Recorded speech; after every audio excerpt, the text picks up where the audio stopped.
ចេញក្រៅស្រុកច្រើនបានគេឆាត់ស្គាល់យើងបាទនៅតែក្នុងស្រុកទេនៅហើយពួកយើងជាអ្នកដែលស្គាល់ខ្ញុំនិយាយនេះបងប្អូនអាចខឹងខ្ញុំរាល់ថ្ងៃនេះបរទេសគេស្គាល់គុណខ្មែរបើគេស្គាល់មួយថៃ100គេស្គាល់គុណខ្មែរយើងច្រើន10%ទេបាទមិនទាន់ច្រើនទេបងប្អូនមិនទាន់ច្រើនទេគេធ្វើនៅបរទេសមួយអាទិត្យហ្នឹងរាប់សិបកម្មវិធីយើងយូរមានមួយកម្មវិធីយូរមានមួយកម្មវិធីហើយពេលខ្លះមួយកម្មវិធីរបស់យើងហ្នឹងក៏ទៅនៅជ្រកក្រោមឈ្មោះគេទៀតបាទមិនទាន់ដាច់ថាយើងធ្វើខ្លួនឯងឡើយទេមានកម្មវិធីដាច់ដែរប៉ុន្តែកម្មវិធីខ្លះក៏ជ្រកក្រោមគេឡើយទេអញ្ចឹងថាខ្ញុំនិយាយអញ្ចឹងប្រហែលជាខ្ញុំនឹងនិយាយកាន់ជើងគេអត់កាន់ជើងទេសំខាន់ប៉ុតយើងហ្នឹងអញ្ចឹងមែនអ្នកណាដែលធ្លាប់ដើរទៅបរទេសបានដឹងខ្ញុំឃើញបាត់សភាមួយខាងថៃរដ្ឋាភិបាលគាត់ថាការពិនិត្យសុខភាពនៅ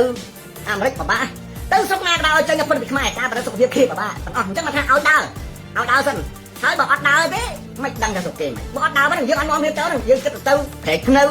យើងទៅធ្វើវត្តភ្នំទៅស្ទឹងមានជ័យ